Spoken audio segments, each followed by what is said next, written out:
মানালি যাত্রার second day আমরা তো সেই দিনে খুব হয়রানি হয়ে গিয়েছিলাম, এতটাই ক্লান্ত ছিলাম যে রাত্রেবেলায় এসে শুয়ে পড়েছিলাম। তারপরের দিন সকালে ঘুম থেকে উঠে আমরা একটু বেরিয়েছিলাম। আর সকালে সব থেকে যেটা ছিল, ব্রেকফাস্টটা খুবই ভালো ছিল। আমাদের এখানে আমরা যে হোমস্টে নিয়েছিলাম ওখান থেকে ব্রেকফাস্ট করে বেরিয়েছিলাম। বরফ দেখতে বরফের কাছে গিয়েছিলাম, কিন্তু তোমাদেরকে আগেই বলেছিলাম যে এতটাই শরীরটা আমার খারাপ ছিল যে আমি একদমই আনন্দ খুব একটা করতে পারিনি। কিন্তু আমি চেষ্টা করছিলাম যে সবার সাথে সাথ দেবার। অনেকটা উপরে উঠে গেছিলাম, আরও বেশি শরীরটা খারাপ হয়ে গেছিলো, পুরোটা ভিজে গেছিলাম এই জন্য। আর মানালিতে এতটাই ঠান্ডা থাকে যে অনেকটা ঠান্ডা থাকে, রোদ্দুরে বসে আমি বেশ রোদ্দুর নিচ্ছিলাম। আমি এতটা মজা না করলেও রোদ্দুরটা আমাকে বেশ মজা দিচ্ছিল, ওই রোদ্দুরটা উপভোগ করছিলাম। আর কিছু মানুষ ভাবছিল যে আমি হয়তো এটাতে খুব রিল্যাক্স করছি রোদ্দুরটাতে।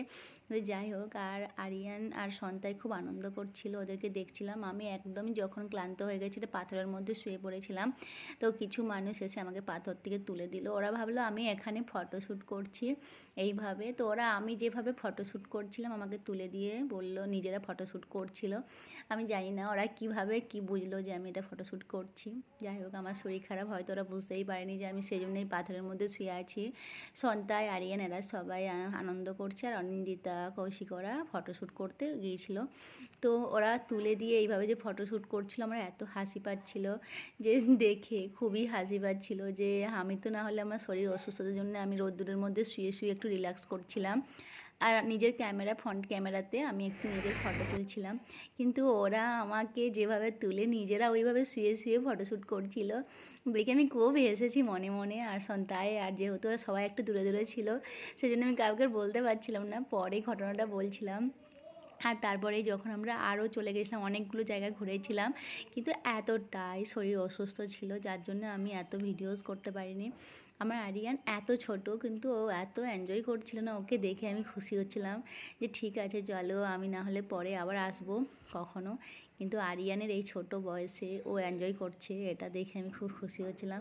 সন্তায়ও খুব খুশি হচ্ছিলো, কিন্তু সন্তায় বুঝতেই পারছিল না যে আমি এতটা অসুস্থ, যেহেতু আমি কাউকেই ফিল করাচ্ছিলাম না। সন্তায় বলছে কি হলো, তুমি এরকম শুয়ে আছো কেন, চলো এনজয় করো একসাথে। ওরও ইচ্ছা ছিল একসাথে বরফ নিয়ে আমরা খেলবো, কিন্তু যেহেতু আমি সেভাবে যোগদান করতে পারছিলাম না, ওর একটু মন খারাপ হয়ে যাচ্ছিলো, ও আবার আরিয়ানের সাথে করছিল। আর অনিন্দিতা, কৌশিক যেহেতু ওরা ফটোশ্যুট করতে গেছে, নতুন বিয়ে হয়েছে, ওদের একটা আলাদাই আছে, তো ওরা একটু উপরে উঠেছিল, আরও অনেকটা উপরে উঠেছিল, কিন্তু আমরা তো উঠতে পারছিলাম না, আমিই পাচ্ছিলাম না। আমি বললাম এখানেই থাকবো। এখানের বরফটা এতটা ভালো না, মানে এতটা হোয়াইট না, একটা কীরকম টাইপের ছিল, বাট আমার আর এত উপরে ওঠার একদমই ইচ্ছে ছিল না।